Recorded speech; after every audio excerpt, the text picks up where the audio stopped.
So this is my servant impact leadership impact plan. The problem.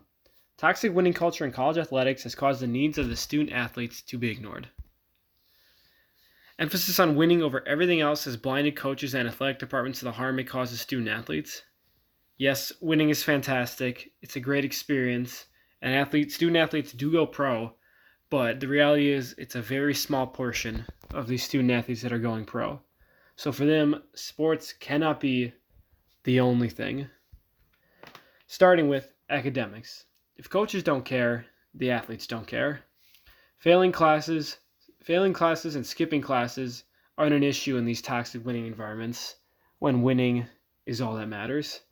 Creating fake classes for student athletes to take, this does happen. We saw with North Carolina, they created fake classes for their athletes to take.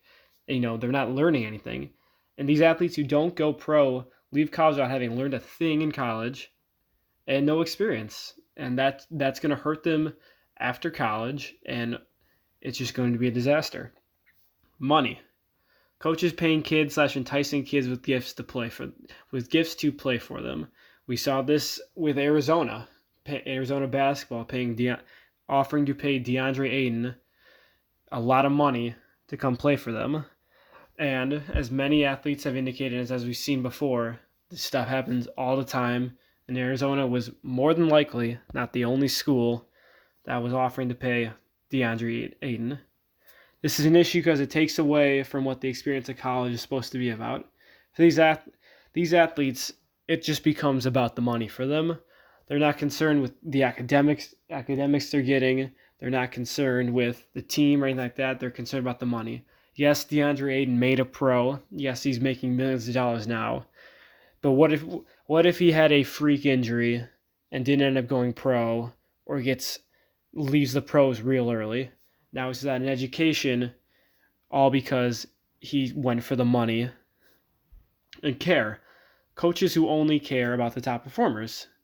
Now, obviously, the starters in basketball are 5 guys. But obviously, the team is not made of solely 5 guys. What about the rest of the team? What about the guys that don't even play? Those guys are still important too. Or in cross country where it's top 7, the team is not just 7 guys. There's a whole bunch of JV guys, and those guys matter too. But coaches who are obsessed with winning and care only about winning are going to only care about those starters, the guys who are bringing them immediate success.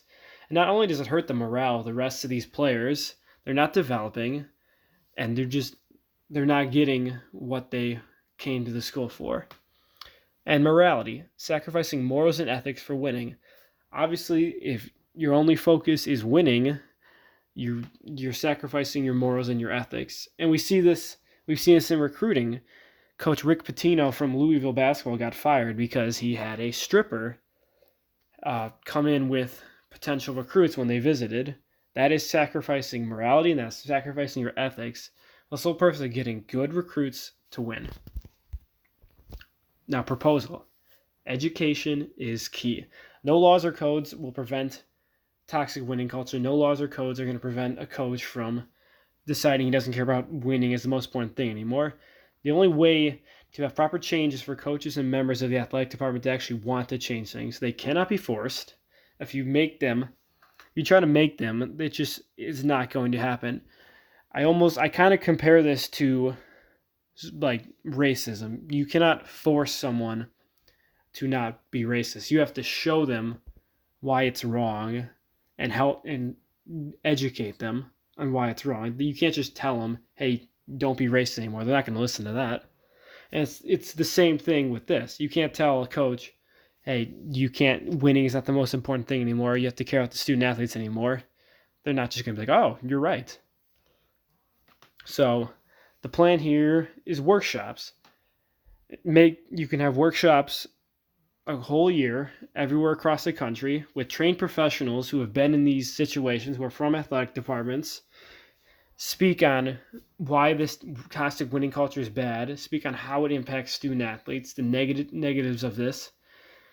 And you can even have student athletes with personal experience of being in a negative winning culture and how it affected them after college. You can have them speak. You can even bring them to the specific schools they went to, bring them those specific coaches, and have them speak to them personally. And then examinations.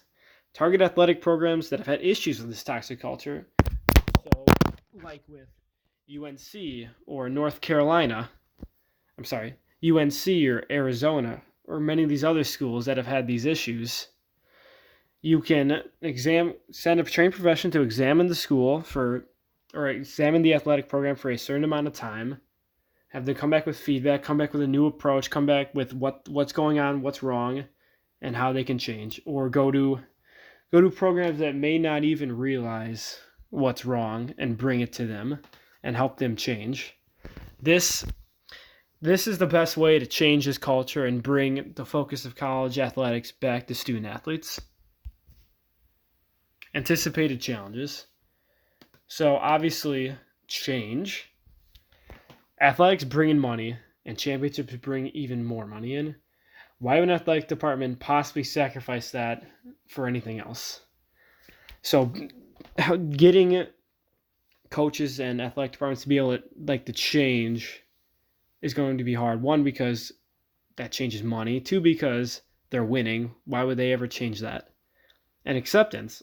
Some coaches will more than likely deny that they're hurting their student athletes. You tell them, hey, you're doing this, like, we've been examining, you are hurting your student athletes, you're not caring about them. They'll more than likely, one, get angry. They'll, two, deny it. Or three, they'll put up barriers against you and not be willing to change. And donors. Athletic donors care about seeing the team win. That's what's most important. And that's why they donate money to the team. That's why they're part of booster clubs and stuff like that. They care about winning. You go to your donors and tell them that, hey, we're changing it up. Winning's not the most important thing anymore. Most of them are more than likely not going to be very happy to hear that. And the student athletes themselves. Why would top level athletes who are going to go pro in basketball or football or baseball, why would they want to? They're winning. Athletics have been put first for them. Why would they possibly scale that back for an education that in their mind does not matter to them when they're about to go make millions in the pros? The athletics education does not matter as much to them because they're about to make millions playing their sport. And in their mind, their needs are being met in this way. So these are the challenges that can be anticipated with trying to implement this plan. But I think in the long run, this is a plan that has a very high chance, in my opinion, of working and really changing college athletics, getting rid of this toxic winning culture, and bringing the needs of student athletes back to the forefront.